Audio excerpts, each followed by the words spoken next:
The Trump administration cracking down on ISIS.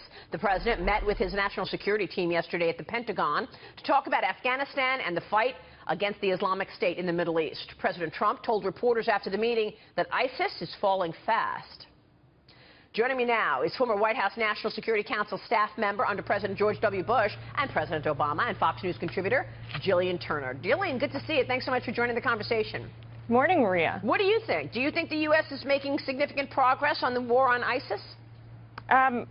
So the situation remains similar, I would say virtually the same to what it was during the campaign, which is there is incremental progress against ISIS on the ground where it exists in the Middle East. At the same time, it continues to make tremendous strides, ideological strides, and around the globe, and is sort of sinking its tentacles ever more deeply into new areas of the world, like Africa, like Western Europe, and that remains the key challenge, meaning ultimately we'll defeat them militarily where they exist. The Trump administration's Pentagon is doing a good job on that.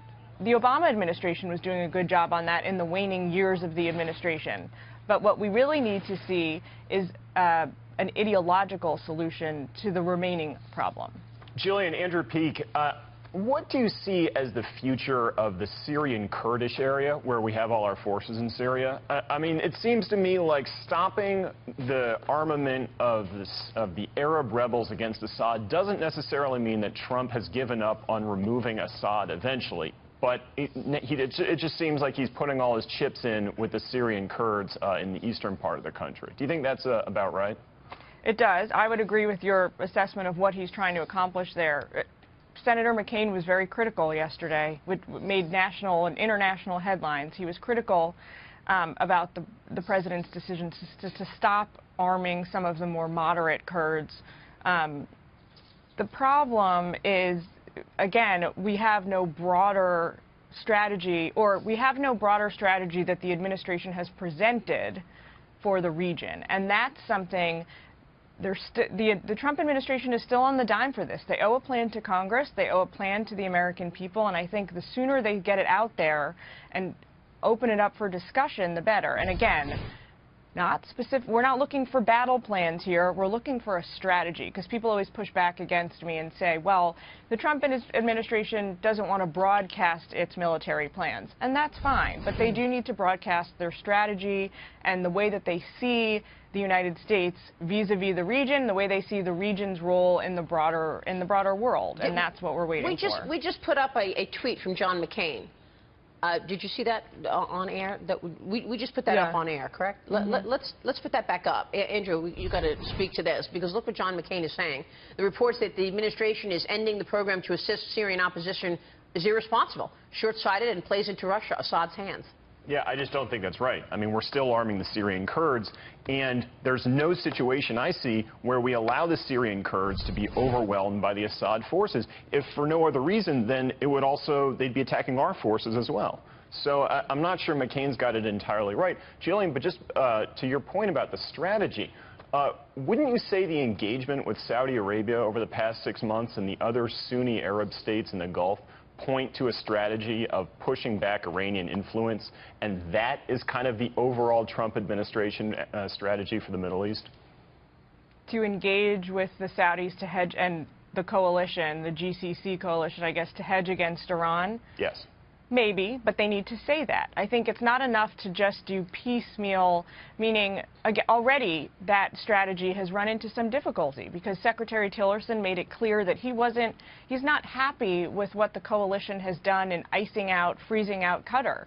So if it's a strategy, there's already areas of disagreement between or not disagreement, but areas where the United States is not entirely comfortable with what Saudi is doing. And so maybe that's the strategy, but it needs to be more clearly delivered and executed, I think. Gillian, Catherine Rooney-Vera here.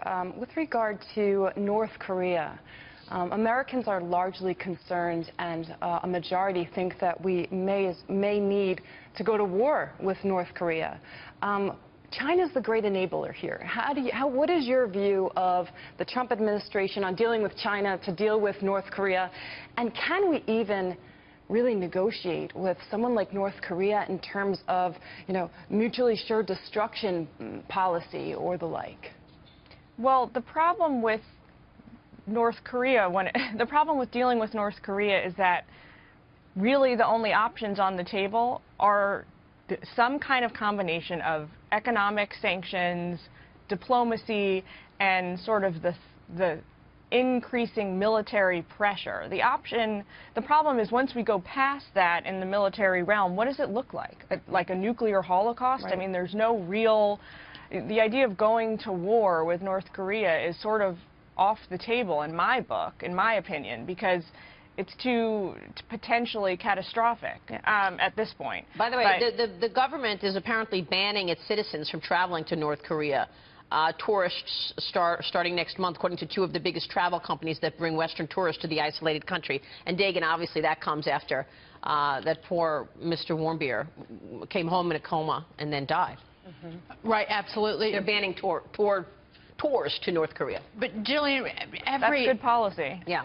For year after year, for multiple administrations, we've been talking about North Korea using the same rhetoric, but it's never gone anywhere. And I wonder, we always point to China, but how hard do we need to hit China in terms of economic sanctions, secondary sanctions, in order to get that nation to step up and do something about the Hermit Kingdom?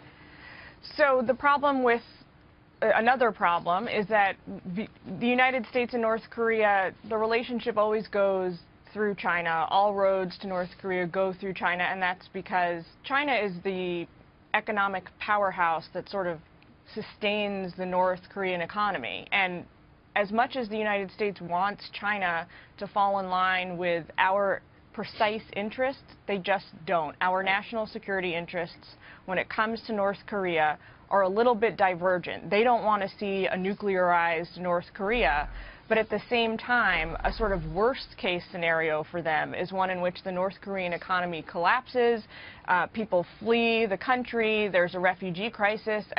They're dealing with them being a proximate regional neighbor, whereas the United States isn't. And so they're never going to step up as much as the United States, whether it's President Bush, President Obama, or President Trump pressuring them, as much as we would like them to. And so I think all we can do is try and sustain what's there and build some momentum, which is what President Trump's doing. I think he's pushing the gas pedal as hard as he can. He's been talking to the Chinese government weekly since he's been in office.